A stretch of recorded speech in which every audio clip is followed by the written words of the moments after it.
जवळपास शेतकऱ्यांना 1 महिना झाला, पंचनामे देखील स्लो सुरू आहेत असा आरोप विरोधकांकडनं केला जातो. सरकारकडनं अद्यापही संपूर्ण मदत जी आहे ती शेतकऱ्यांना जाहीर करण्यात आलेली नाही. या आजच्या दिवशी तरी जाहीर होणार का?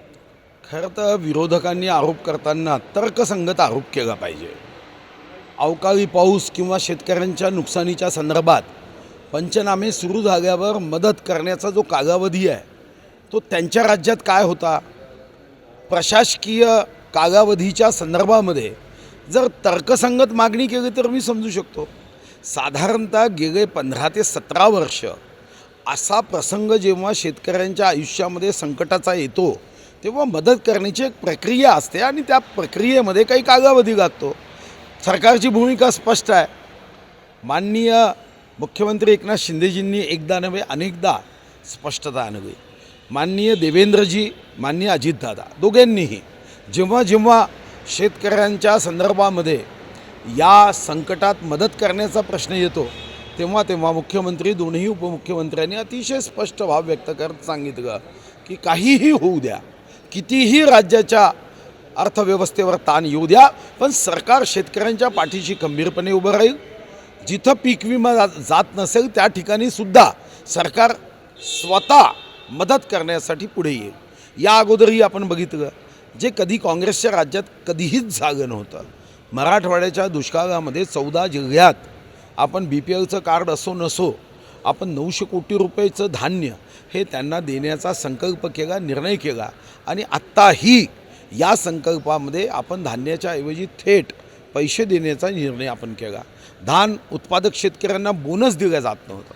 हेच नानासाहेब पटोले तेव्हा आमच्या विधानसभेत आम्ही जेव्हा मागणी करायचो की धान उत्पादक शेतकऱ्यांना उद्धवजींच्या नेतृत्वात असणाऱ्या सरकारने बोनस द्यावा, बोनस देत नव्हतं. मागच्या वर्षी आमच्या सरकारने बोनस दिला. शेतकऱ्यांच्या संदर्भामध्ये आम्ही अतिशय संवेदनशील आहोत. हे कशाला अशा पद्धतीने स्वतः विरोध करताना कोणताही तर्कसंगत विरोध करत नाही. आपण त्यांना विचारा बरं एकदा की तुमचं सरकार असताना जेव्हा असे प्रसंग आले तर किती दिवसात मदत केली, मग खरं तर मग चर्चा होऊ शकेल. पण माहीत असून मुद्दाम शेतकऱ्यांच्या मनामध्ये सरकारच्या विरोधात भाव निर्माण व्हावा या दृष्टीने असा प्रयत्न करणं यांनाही भविष्यातही या कारणांनी झटका पडणार म्हणजे पडणारच. खरं तर कांदा निर्यात बंदीवरचा प्रश्न मोठा प्रमाणात उद्भवलेला आहे. खरं तर आज शरद पवार नाशिकमध्ये चांदवड येथे शेतकरी मेळाव्याला संबोधित करणार आहे आणि कांदा निर्यात बंदीच्या विरोधात, केंद्र सरकारच्या विरोधात एल्गार देखील पुकारणार आहे. आज उपमुख्यमंत्री अजित पवार हे देखील कांदा निर्यात बंदीच्या प्रश्नासंदर्भात वाणिज्य मंत्री पियुष गोयल यांची भेट घेण्याची शक्यता आहे. काय सांगता? ते निश्चितपणे कांद्याच्या संदर्भामध्ये सरकारने आपली भूमिका केंद्र सरकारकडे मांडण्याच्या दृष्टीने निर्णय केला आहे. माननीय मुख्यमंत्री, दोन्ही उपमुख्यमंत्री कांदा निर्यातीवर बंदी आणल्यावर शेतकऱ्यांचा होणारं नुकसान आणि या संदर्भात योग्य निर्णय करेल. पण याचंही राजकारण खरं तर सर्वात जास्त आत्महत्या या माननीय शरद पवारजी कृषीमंत्री असताना झाल्या आहेत. आता मात्र त्यांना शेतकऱ्यांच्या संदर्भात रस्त्यावर येऊन मध्य प्रदेश, छत्तीसगड आणि राजस्थानसारखी पुन्हा आपली अवस्था होऊ नये यासाठी ते प्रयत्न करत आहेत. पण त्यांच्या प्रयत्नाला कदापि यश येणार नाही. कांद्याच्या प्रश्नावर जरी ते राजकारण करत असतील खरं तर मग या प्रश्नावर माननीय मुख्यमंत्री, माननीय उपमुख्यमंत्र्यांशी चर्चा करण्यासाठी का मग वेळ मागितला नाही? व्यक्तिगत कामासाठी माननीय मुख्यमंत्र्यांची भेट घेता येते. क्रिकेटच्या प्रश्नासाठी माननीय मुख्यमंत्र्यांची भेटीचा वेळ मागता येते. मग कांद्याच्या प्रश्नासाठी का नाही मागितला? यातलं सर्व दडून आहे. खरं तर महायुतीमध्ये या सगळ्या कांदा निर्यात बंदीच्या प्रश्नाच्या संदर्भात श्रेयवादाची रस्सीखेचची लढाई पाहायला मिळते का? कारण की काल उपमुख्यमंत्री देवेंद्र फडणवीस हे लगेचच तातडीने वाणिज्य मंत्री पियुष गोयल यांची भेट घेतात आणि आज पुन्हा अजित पवार जाऊन वाणिज्य मंत्र्यांची भेट घेणार आहेत. खरं तर नाही, रस्सीखेचचा प्रश्न काय, समजा सर्वांनी प्रयत्न केला, उद्या मीही पियुष गोयल साहेबांना फोन करेन, म्हणजे काय रस्सीखेच आहे का? सर्वांनीच प्रयत्न केला पाहिजे. यामध्ये दुमत असण्याचं कारणच नाही.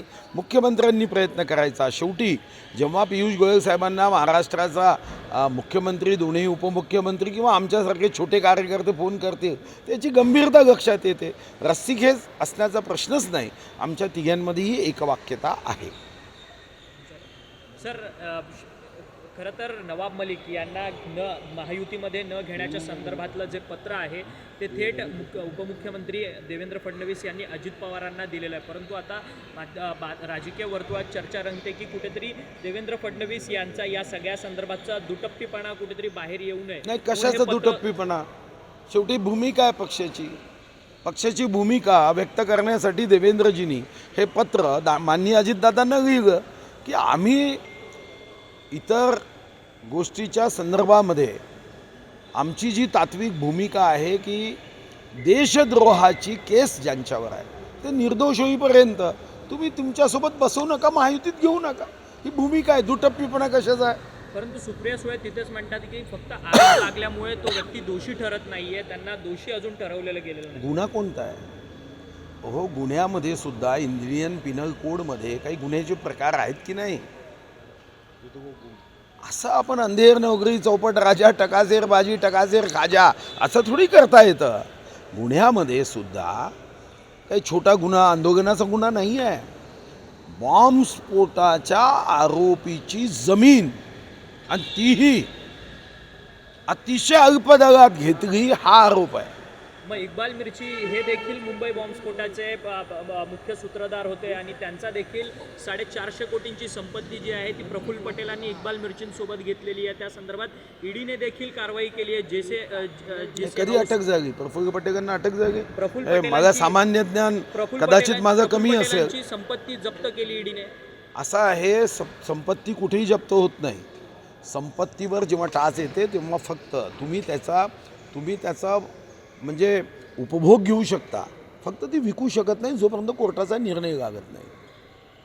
प्रफुल्लभाईंना अटक झाली हे मी तुमच्या माध्यमातूनच म्हणजे विरोधी पक्षाच्या लोकांकडून ऐकतो आहे. अजून माहीत नाही विरोधी पक्षाला सांगून केली असेल तर. अहो, इथं अटक झाली, केस आहे. तुम्ही राजकारणासाठी याच्यातला फरक तर समजून घ्या. हा फरक समजण्याची क्षमता फक्त सत्तेसाठी खुर्चीसाठी तुष्टीकरणासाठी आणि काहीही करा योच खुर्ची पाहिजे या भावनेने जर तुम्ही राजकारण करत असाल आणि जनतेच्या मनामध्ये अशा पद्धतीनं धुकं निर्माण करण्याचं काम करत असाल, मग प्रफुल्लभाईच्या संदर्भामध्ये तुमचे तर काय जवळचे होते. मग तेव्हा तर तुमच्या तोंडून कधी निघालं नाही. आम्ही सत्तेत असलो तरी आम्ही तोंडून काढतो की नाही घ्यायचं. तुम्ही का नाही सांगितलं? आणि आता मात्र अशा पद्धतीचं राजकारण शिकवण्याचा प्रयत्न करता. जनतेने यांचा नकाब टराटरा फाडले पाहिजे. खरं तर उद्या शरद पवार उद्धव ठाकरे आणि दिग्विजय सिंग काँग्रेसचे नेते हे युवा संघर्ष यात्रेच्या समारोपाला संपूर्ण संबोधित करणार आहे. खरं तर 0 माइल्स ठिकाणी सभा होणार आहे आणि 3 बडे नेते संबोधित करणार आहे. अधिवेशनावरती धडक मोर्चा देखील आहे. नाही, दिग्विजय सिंग म्हणजे मध्य प्रदेशचे. अरे वा, ते जिथं जिथं जातात तिथं सोबत पराभव घेऊन जातात. आता ते शरद पवार साहेबांनी उद्धव साहेबांसोबत जाणार असेल